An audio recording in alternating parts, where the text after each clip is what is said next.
वापस लो वापस लो दादा काम तो हाय हाय हाय हाय हाय हाय दादा काम तो हाय हाय हाय हाय हाय योगी सरकार होश में आओ होश में आओ होश में आओ दादा काम तो होश में आओ वापस लो नहीं तो वापस लो वापस लो वापस लो वापस लो वापस लो नहीं तो वापस लो वापस लो वापस लो नहीं तो वापस लो नहीं तो वापस लो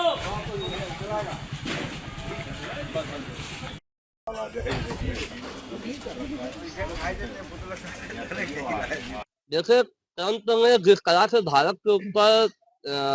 भीकर घात किया है 50% का टैरिफ लगाया है ये वास्तव में बड़ा ही निंदनीय और बड़ा ही दयनीय समस्या उत्पन्न हो गई है भारत के लिए जहां अमेरिका के लोग भारत से सामान निर्यात करते थे और उसके टैरिफ के नाम पर 10% 5% था अब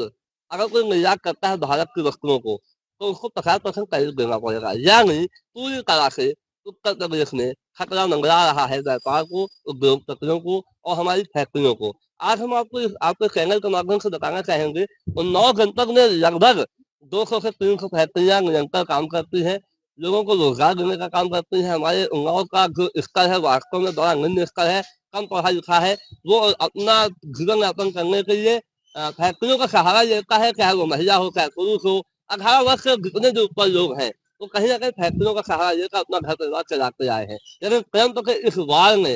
न केवल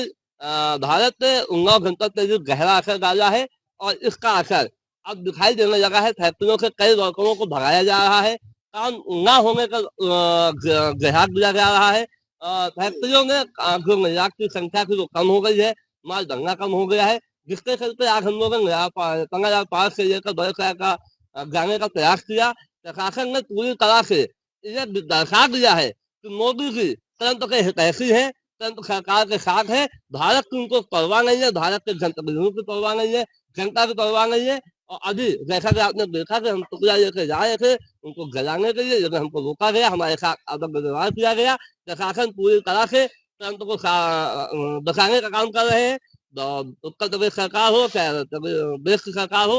दोनों ही ट्रंप के साथ है। जैसे कि मैं सो रहा हूँ तो पिताजी को जगाना है मुझे तो वो डायरेक्ट उठाने के बजाय और हिंसा की परंपरा मेरे यहाँ नहीं थी सौभाग्य से तो वो क्या करते थे कि उस कमरे में आ जाएंगे या बाहर से गुजरेंगे और चौपाई बोलेंगे प्रात काल उठ गए रघुनाथा मात पिता गुरु ना वही माता। कभी कभी मैं गुस्से में उठ करके अरे पापा चरण स्पर्श किया और सो गया उनका अम्मत उठाना।